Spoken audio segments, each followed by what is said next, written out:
אני רוצה להראות לכם את היתרונות והחוזקות הבלתי יאומנות של העסק הזה, ואיך כל אחד יכול לעשות את זה, או כמעט כל אחד יכול לעשות את זה גם כן, תכלס מהלפטופ שלו בבית, כמו שאני עושה את זה פה מהוד השרון.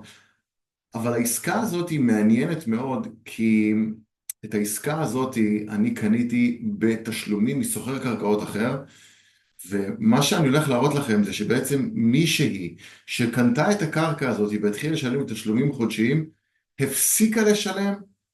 הקרקע כביכול לא עברה אף פעם על השם שלה, כי אנחנו לא מעבירים את השם, את הבעלות של הקרקע לבן אדם שקונה עד שהוא לא סיים לשלם את כל התשלומים. היא בעצם הפסיקה לשלם, הפסידה את הקרקע, ואני מוכר את הקרקע הזאת עוד פעם.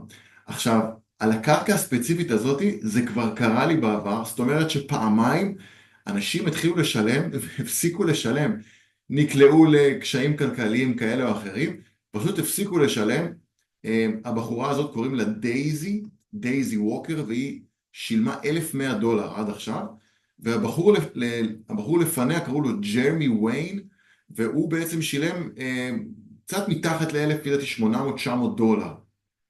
זאת אומרת שאני כבר קיבלתי $2,000 על הקרקע הזאת, ואני עכשיו הולך למכור אותה עוד פעם, הכל מחדש. בואו תראו.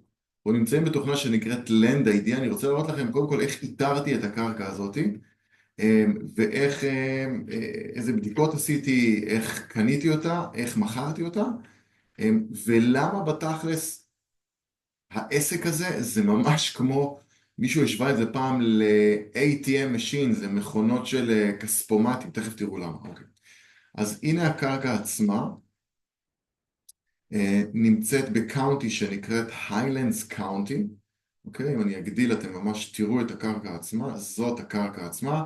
אני הגעתי אליה דרך סוחר קרקעות אחר, שאני קניתי את זה ישירות ממנו, ומה שעשיתי, אני חתמתי מולו הסכם שאני קונה את הקרקע בתשלומים.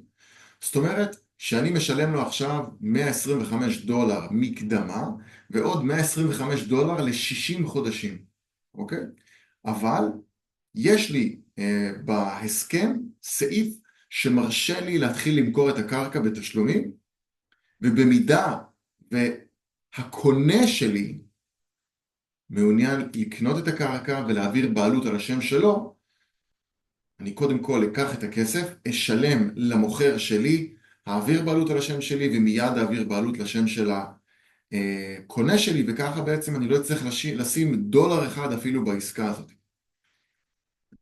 אגב, אחלה דרך למי שרוצה להתחיל לבנות הון ואין לו הון עצמי גדול. אז ככה, הבדיקות שעשיתי בתכלס זה לראות שכמובן הצורה שלה היא צורה ברורה ותקינה, אתם רואים זה מלבני, אי אפשר להתבלבל פה, החלקות ממש אחת ליד השנייה. אני רוצה לראות שיש כביש גישה, ואני רואה שיש פה כביש גישה די ברור, ואי אפשר לפספס את הקטע הזה. בשלב מאוחר יותר, אני אראה לכם גם, אולי אפשר לראות פה סטריט ויו של גוגל, אבל בואו נראה את הטופוגרפיה פה, בואו נראה, אני אנסה להעביר את זה לתלת מימד כדי לראות האם יש פה איזשהו הר או זה, אבל אני רואה שזה די מישורי, יש פה איזה גבעונת קטנה שזה לא מטריד אותי, זה אומר שאפשר לבנות פה, אתם רואים שאנשים גרים פה, יש פה בתים ליד, אז בקטע של הטופוגרפיה זה עבר. בואו נראה עכשיו אם זה נמצא באזור של שיטפונות. לא, לא נמצא באזור של שיטפונות, אחרת היה לי פה איזשהו סימון של כחול או תכלת או מין ורוד כזה, כמו שאתם רואים פה, ממש כאן, יש פה ממש מים עומדים, אז בקטע הזה אני גם מכוסה. אני רוצה לבדוק שאין קנסות על הקרקע, שאין מיסים על הקרקע, את זה אני עושה מול האתר של העירייה, של הקאונטי יותר נכון. בואו נראה אם אפשר לראות את המקום בסטריט ויו. אני אקח את זה ואני אשים את זה בגוגל, פשוט גוגל מפ, גוגל סטריט. יכול לשים פה את הקואורדינטס ואפשר לראות, בואו נראה, פה נמצאת הקרקע, קח את האיש הקטנצ'יק הזה. אוקיי, אז אי אפשר לראות ממש צמוד לקרקע, אבל לפחות אפשר לראות פה איך האזור נראה, אז בואו נעשה את זה. אז ככה נראה האזור, יום מעונן. אבל ככה נראה האזור, ממש ככה. בסדר גמור, אפשר ככה לנסוע. זה כרגע אזור לא מפותח, יש פה מן הסתם כבישי עפר שהולכים ממקום למקום, אבל בגלל זה גם, לכן אפשר לקנות אותם במחירים כאלה אטרקטיביים, שיום אחד בעתיד הקרוב זה כן יפותח, ואז כבר המחירים יהיו אחרים לגמרי. בכל אופן, זאת הקרקע, אלה הבדיקות שעשיתי, אני ממש עובר איתכם ככה מהר מהר, יש עוד כל מיני בדיקות קטנות, אבל זה בגדול, אלה הם הבדיקות, ומה שעשיתי, פרסמתי מודעה, ומכרתי אותה. מכרתי אותה בתשלומים למישהי בשם דייזי ווקר, מכרתי את זה ב-$197 לחודש, אבל ל-77 חודש, אוקיי? האמת ש-$197 מקדמה, ועוד $197 לחודש ל-75 חודשים. תזכרו שהחוזה שלי הוא על $125 לחודש ל-60 חודשים, אוקיי? זאת אומרת שבמשך 60 חודשים אני אעשה פה את הדלתא של משהו באזור ה-$65. האמת שאני גובה עוד $10 note fee, זאת אומרת שאני בעצם אעשה פה $75 כל חודש, בגדול מבלי להשקיע דולר אחד, $75 לחודש ל-60 חודשים, ועוד $207, נכון? כי זה $197 שאני לוקח, פלוס $10 note fee לעוד 15 חודש. אז יש פה רווח נחמד מבלי להשקיע דולר אחד. וכמו שאמרתי לכם בתחילת הסרטון, הבחורה הפסיקה לשלם, ובתכלס אני יכול לקחת את אותה המודעה שהיה לי פה קודם, אוקיי? שבתכלס זאתי, יש לה 390 views לשבוע, נכנס ממנה ליד אחד בשבוע ושני לייקים, זאת אומרת שהמודעה עובדת חזק, מן הסתם היא גם נמכרה, זאת אומרת שבכלל, אז יש לי פה איזשהו proof of concept שהמודעה הספציפית הזאת עובדת.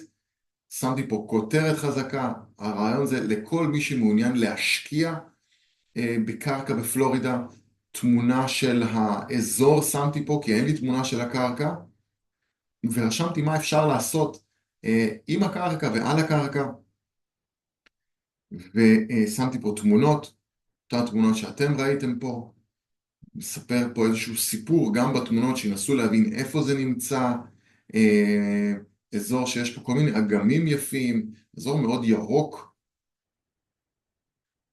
זה לייק גרייסי, ויש פה את לייק פלאסיד גם בהמשך, יש פה חוף מאוד יפה שנקרא פורט מיירס, 80 מיילס מפה, יש פה עיירה מאוד נחמדה שנקראת סיברינג, רק 20 מיילס, במרחק של 20 מיילס, וכמובן שכתבתי פה איזשהו תיאור מאוד יפה, שגורם לבן אדם להתחבר לקרקע באופן רגשי, כי אנחנו קונים מהרגש. אז קודם כל המטרה זה לגרום לבן אדם להרגיש איך החוויה הולכת להיות שהוא יגור על הקרקע, יהיה על הקרקע, מה אפשר לעשות איתה, תנאי תשלום כמובן, בסוף עושה את זה בגדול הצעה שקשה לסרב לה, $197 מקדמה, ויש לך קרקע בפלורידה, שזה מדהים, ואחרי זה $197 לחודש, ל-75 חודש, הנה ה-note fee שלוקחים פה כל חודש,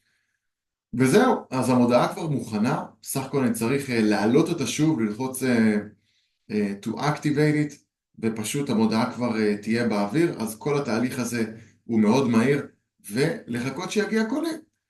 וככה אני בעצם ממקסם את הרווח עוד פעם ועוד פעם, ובעצם אם אני חוזר למה שאמרתי בהתחלה, היופי בעסק הזה,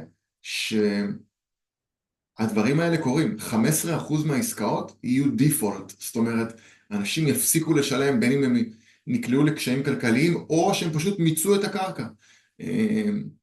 יש כאלה שקונים קרקעות לקמפינג, למטרה של recreational, אתם יודעים, להנטינג, פישינג, הייקינג, ופשוט באיזשהו שלב אומרים, אוקיי, תודה רבה, היה נחמד מאוד,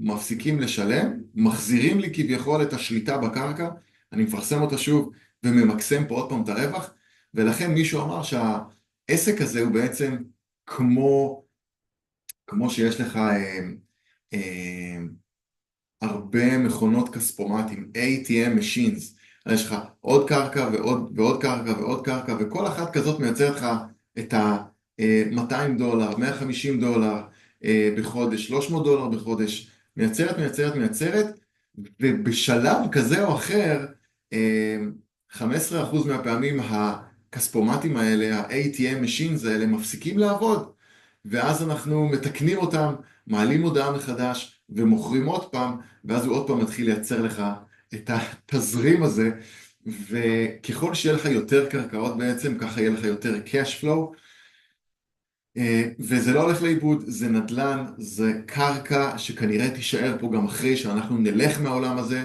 נוכל להוריש את זה לילדים, את כל ההון הזה, את כל הלגאסי הזה. זהו. אז חבר'ה, זה הסרטון להיום. סרטון, אני חושב, מאוד מעניין, כי הוא מסביר את הפוטנציאל שיש בעסק הזה. מקווה שתרמתי את חלקי, אנחנו נתראה בסרטון הבא, יאללה ביי.